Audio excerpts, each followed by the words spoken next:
गुरुजी, महाकुंभ में मुसलमानों की दुकानों पर बैन लगा दिया गया है जी। जहां हम सभी साधु संत कहते हैं सर्वे भवन्तु सुखिनः सर्वे सन्तु निरामया, मतलब सब कुशल मंगल रहें, लेकिन आखिरकार महाराज जी ये जो फैसला लिया गया है इस पर क्या राय है आपकी?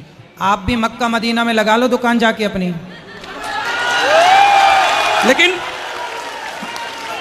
अगर कोई एक अन्यायी है, कोई पापी है, इसका मतलब तो हम नहीं कि हम भी पाप करना, हम भी अधर्म के रास्ते पर चलना शुरू कर दें। नहीं नहीं, तो ठीक है ना, जब तुम सबको भाई अपना मान रहे हो तो वो भी मान लेना तुम्हें अपना भाई, एक चाय की दुकान लगा लेना वहाँ। वो तो आप भी कहते हैं सर, वो तो तमाम साधु संत महात्मा है वो कहते हैं क्या कि सर्वधर्म समभाव। हाँ तो भाई हम लोग ऐसा कहते हैं। देखो सर्वधर्म क्या होता है? सर्वधर्म नहीं होता, धर्म एक ही होता है। मुसलमानों का धर्म नहीं है, मजहब है, पंथ है। धर्म केवल सनातन है बेटा, भटक गए तुम रास्ते से। धर्म केवल सनातन है, सब कोई धर्म शब्द का प्रयोग सब नहीं कर सकते, जो कर रहे हैं वो गलत है, ठीक है।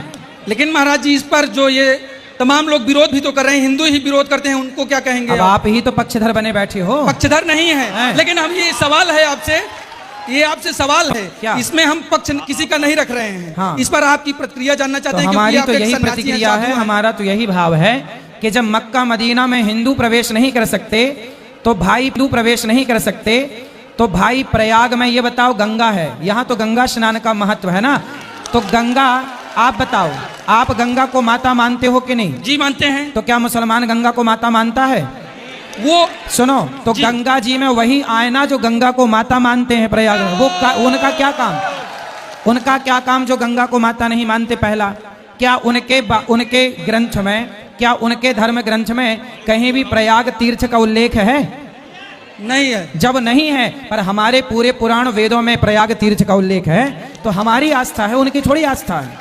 लेकिन महाराज जी अगर आपकी भागवत जहाँ चल रही होती है, कथा जहाँ आपकी चल रही होती है, वहाँ किसी 4 लोगों का उद्धार हो जाए तो उसमें क्या है? हाँ, भागवत सुनने के लिए मना ही नहीं है। आप आओ, भागवत सुनो, आप गंगा नहाओ, लेकिन आपका थूका हुआ यहाँ कोई लोग खाएं भक्तजन, वो सही नहीं है, क्योंकि वो लोग तो बनाते हैं ना, थूक देते हैं उसी में, फिर वो आपको खवाते हैं। तो आप लोग नहाओ, नहाने के लिए मना ही नहीं है। प्रयाग सवाएं, खूब नहाएं, खूब कथाएं सुने, कोई मना ही नहीं है। यहाँ बस ये है ना कि यहाँ दुकान क्या है, आपने वीडियो देखी होगी कि कुछ लोग बनाते हैं चाय और चाय में थूक देते हैं, बनाते हैं रोटी, दाल में थूक देते हैं। अब बताइए उनका थूका हुआ आप खाएंगे क्या?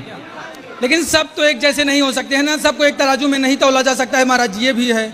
भाई एक तराजू में तौलने का हम कहाँ कह रहे हैं, लेकिन ये बताओ कि जो गंदगी है, गंदगी चाहे आपकी गंदगी हो या